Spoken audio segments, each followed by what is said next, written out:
Hello friends, आज इस video में हम एक्सरसाइज 3.1 का प्रश्न नंबर 3 हल करेंगे। सब्सक्राइब कीजिए एफ स्टडी क्लास चैनल को और बेल आइकन को दबाइए लेटेस्ट वीडियो सबसे पहले देखने के लिए। पीछे वाली वीडियो मैंने आपको इसका प्रश्न नंबर 2 कंप्लीट बताया था, जिसमें हमने अनुपातों की तुलना करके ये बताया था कि इन समीकरण के द्वारा जो निरूपित रेखाएं होगी वो किस प्रकार की होगी। मैंने आपको ये बताया भी था कि अगर इस तरह के अनुपात हो, यानी तीनों ही अनुपात बराबर ना हो तो रेखाएं प्रतिच्छेद करती है।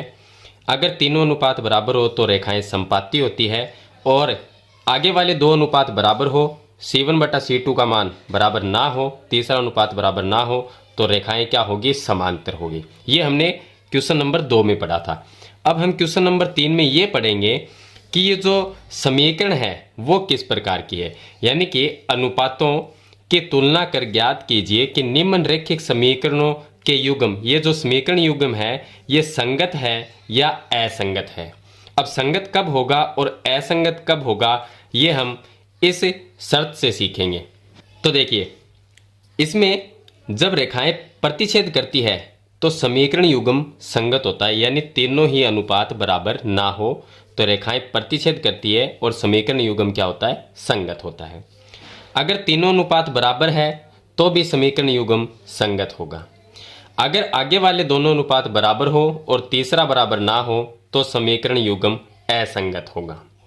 तो इस तरह से ये शर्त याद रखनी है। चलिए अब हम एक एक करके सभी क्वेश्चन को हल करते हैं। 5 क्वेश्चन इसमें दिए गए हैं।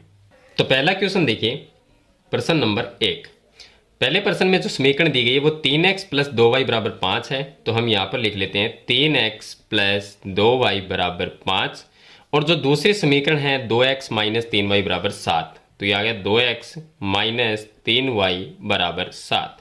ये समीकरण नंबर 1 हो जाएगी, ये समीकरण नंबर 2 हो जाएगी। अब इसकी करनी है तुलना। तो यहाँ पर लिखेंगे कि तुलना करने पर, इसके तुलना करेंगे तो a1 बटे a2 का मान क्या होगा। देखिए ये तुलना करेंगे तो a1 बटे a2 का मान क्या होगा, a1 b1 c1 ये आपको समीकरण नंबर 1 में मिलेंगे, a2 b2 c2 इनके मान समीकरण 2 में मिलेंगे। तो x के गुणा में यहाँ पर 3 है तो a1 का जो मान है वो 3 हो जाएगा, और b1 का जो मान है y के गुणा में 2 है तो ये 2 हो जाएगा, और c1 का जो मान है वो यहाँ पर 5 है जो अकेली संख्या है, लेकिन इस 5 को इस साइड में लेके आते हैं तो ये माइनस में 5 होता है, तो -5 ही लिखना है। और उसके बाद में हम मान निकालेंगे a2 का। तो दूसरे समीकरण में x के गुणा में 2 है, ये a2 का मान है। b2 का मान हो जाएगा y के गुणा में -3 है, और c2 का जो मान होगा ये 7 बराबर के इस साइड में अगर इधर लेके आते हैं तो -7 होगा, तो ये c2 का मान हो जाएगा। अब हम इसको अनुपात में रखते हैं तो 3/2 होगा, यानी कि a1 बटा a2 का जो मान है वो 3/2 है।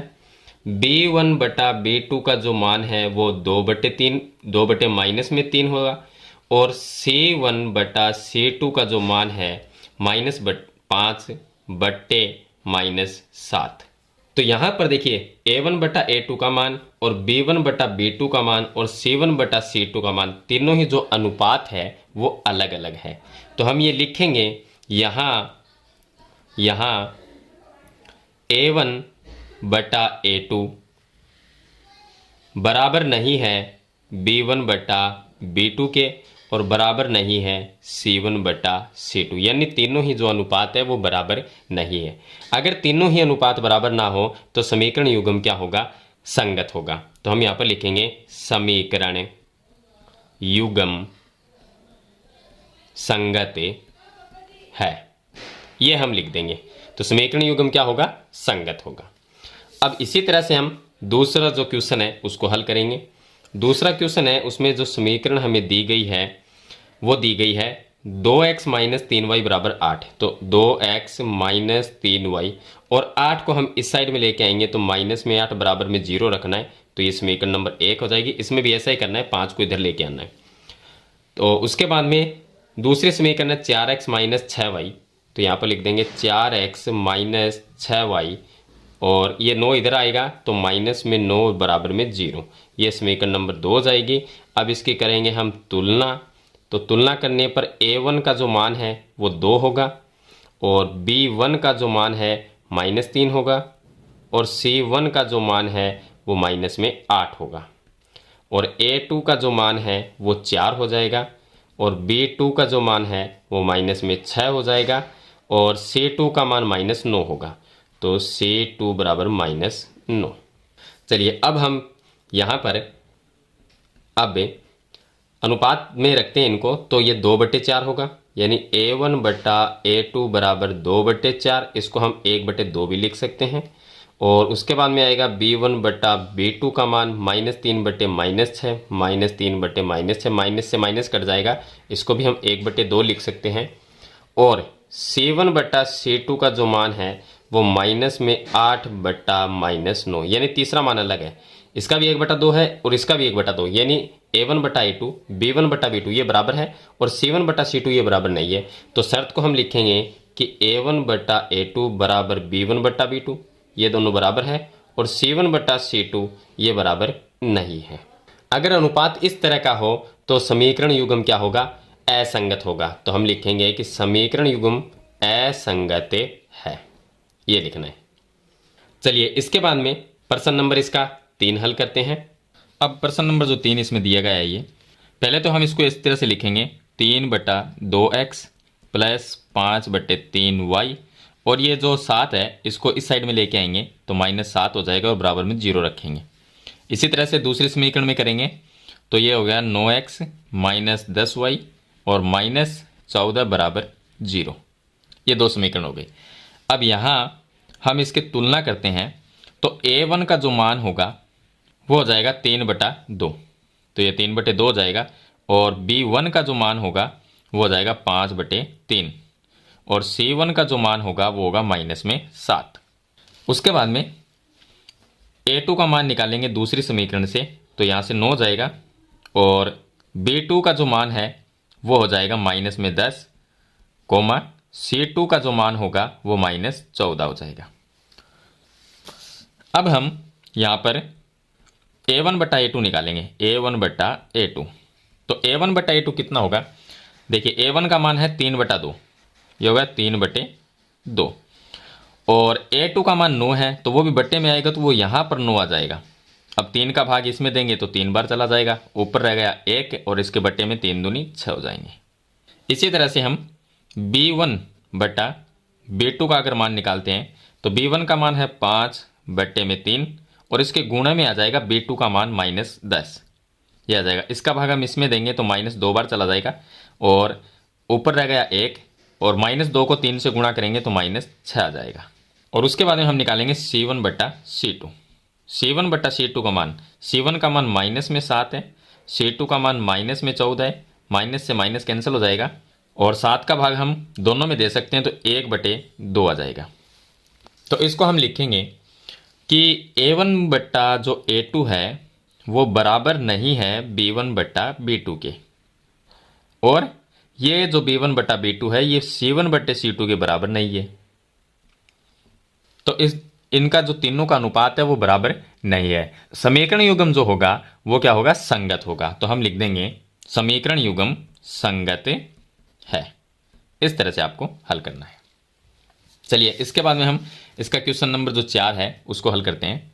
तो समीकरण जो 4 है उसमें दिया गया है, पहली समीकरण है 5x - 3y और 11 को इस साइड में लेके आएंगे तो -11 और बराबर में रखेंगे 0। उसके बाद में दूसरी जो समीकरण है वो है -10x और प्लस में हो गया 6y और यहाँ पर माइनस में 22 है तो -22 को इधर लेके आएंगे तो ये प्लस में 22 हो जाएगा और बराबर में 0 रह जाएगा। अब यहाँ पर हम पहले निकालेंगे A1 का मान। A1 का मान पहली समीकरण से निकलेगा, ये समीकरण नंबर 1, ये समीकरण नंबर 2। चलिए A1 का मान यहाँ पर 5 हो जाएगा और उसके बाद में B1 का जो मान है वो -3 हो जाएगा और C1 का जो मान है वो -11 हो जाएगा। इसी तरह से हम A2 का मान निकालेंगे दूसरे समीकरण से, तो ये -10, फिर B2 का जो मान आएगा वो आएगा 6 और C2 का जो मान आएगा वो आ जाएगा प्लस में 22। यहाँ से A2, B2 और C2 का मान निकाल लेंगे। अब हम इसको अनुपात में रखेंगे तो अनुपात हो जाएगा A1 बटा A2 निकालेंगे। A1 बटा A2 हो जाएगा 5/-10, 5/-10, तो इसको हम लिख सकते हैं 1/, माइनस में 1/2 लिख सकते हैं। उसके बाद में आ जाएगा b1/b2। इसका जो मान आएगा, b1 का मान -3 है और b2 का मान 6 है, तो ये भी माइनस में 1/2 आ जाएगा। और इसी तरह से हम निकालेंगे c1/c2, तो ये -11/22 हो जाएगा, तो इसको भी हम लिख सकते हैं माइनस में 1/2। तीनों ही अनुपात देखिए माइनस में 1/2 है, यानी कि बराबर है, तो हम इसको लिख सकते हैं कि a1/a2 बराबर है b1/b2 के और बराबर है c1/c2 के। अगर ये तीनों अनुपात बराबर हो तो समीकरण युग्म संगत होता है, अगर तीनों बराबर ना हो तो भी संगत होता है।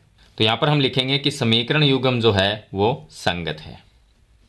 चलिए इसके बाद में क्वेश्चन नंबर इसका 5 हल करते हैं। क्वेश्चन नंबर जो 5 है उसमें ये 2 समीकरण हमें दी गई है। तो पहली जो समीकरण है वो है 4/3x प्लस में 2y और 8 को इधर लेके आएंगे, माइनस में 8 बराबर में 0 रखेंगे, समीकरण नंबर 1 हो जाएगी। और दूसरी है 2x प्लस में 3y, 12 को इस साइड लेके आएंगे, -12 बराबर में 0, समीकरण नंबर 2 हो जाएगी। चलिए हल करते हैं। तो यहाँ हम सबसे पहले निकालेंगे a1 का मान। a1 का मान 4/3 हो जाएगा। उसके बाद में आ जाएगा b1 का मान, तो ये हो जाएगा 2 और c1 का जो मान होगा वो माइनस में 8 हो जाएगा। दूसरे समीकरण से a2 का मान निकालेंगे तो 2 हो जाएगा और ये b2 का और ये c2 का मान है, तो लिख देंगे b2 का जो मान है वो 3 हो जाएगा और c2 का जो मान है वो माइनस में 12 हो जाएगा।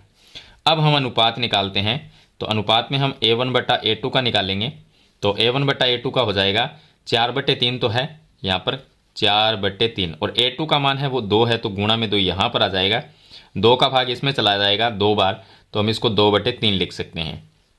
उसके बाद में अनुपात निकालेंगे b1/b2 का, तो b1 का मान है 2 और यहाँ पर b2 का जो मान है, b1 का 2 है और b2 का मान यहाँ से 3 लिख देंगे, तो ये 2/3 आ जाएगा। और c1/c2 का मान निकालते हैं, c1 का माइनस में 8 है और c2 का मान -12 है, माइनस से माइनस कैंसिल हो जाएगा, दोनों में 4 का भाग जाता है, तो इसको भी हम 2/3 लिख सकते हैं। देखिए तीनों ही अनुपात बराबर है, 2/3, 2/3 और 2/3, तो यहाँ हम लिख सकते हैं कि a1/a2 बराबर है b1/b2 और बराबर है c1/c2। तो इस कंडीशन में जो समीकरण युग्म होता है वो संगत होता है, तो हम लिख देंगे कि दी गई समीकरण युग्म संगत है। तो इस तरह से आपको क्वेश्चन नंबर जो 3 है उसमें ये 5 समीकरणें दी गई हैं, उनमें ये बताना है कि जो समीकरण युग्म दिया गया, जो समीकरण दी गई है वो संगत है या असंगत है। तो मैंने आपको 5 ही समीकरण है वो सरल करके बता दिए किस तरह से हल करनी है। अगर वीडियो पसंद आए तो इसे लाइक और शेयर जरूर कर देना। इस चैनल पर नए हो तो सब्सक्राइब करना। हम मिलते हैं नेक्स्ट वीडियो में, तब तक के लिए थैंक यू।